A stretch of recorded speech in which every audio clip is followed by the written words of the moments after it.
मालिक हिकु तूं ख़ुदा ला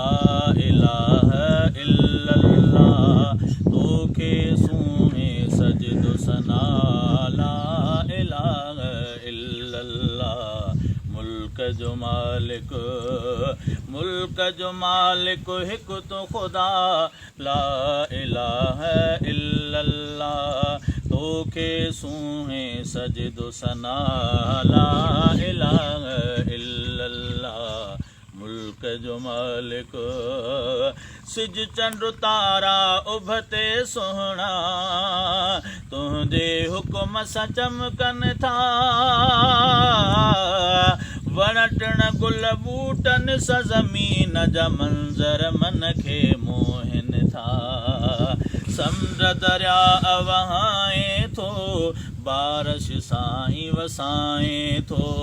तुंहिंजी अजब कुदरत वहवा ला इलाहा इल्लल्लाह मुल्क जो मालिक हिकु तूं ख़ुदा ला इलाहा इल्लल्लाह तोखे सूणे सजदो सना ला इलाहा इल्लल्लाह मुल्क जो मालिक रात खुटाए पाख फुटाए सर्द गरम मौसमाने अन्न उपाए मेवा पचाए रोज़ी सबखे खाराए सुभान अल्लाह मुर्ग मच्छियूं ऐं गोश्त पुला तोई ॾिना उम्द खाधा कहिड़ा खाई खुटायूं भला ला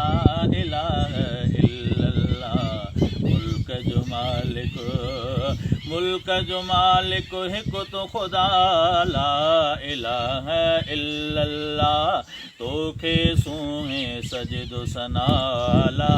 इलाहा इल्लल्लाह मुल्क जो मालिक छत फाड़े तो ईसा नबीअ खे अर्श घुराए बचाए वतो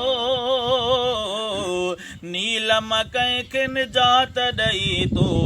कंहिंखे उन में हलाक कयो बाहिते तुंहिंजो हुकुम हले बाहिते तुंहिंजो हुकुम हले हुकुम बिना कीअं काती कुहे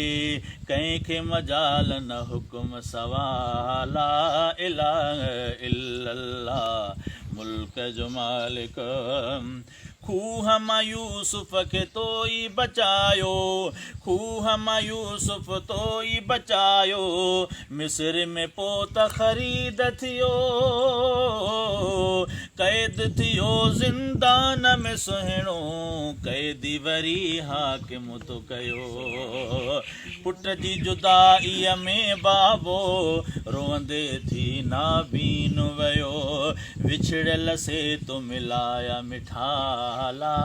इलाहा इल्लल्लाह मुल्क जो मालिक हिकु तूं ख़ुदा ला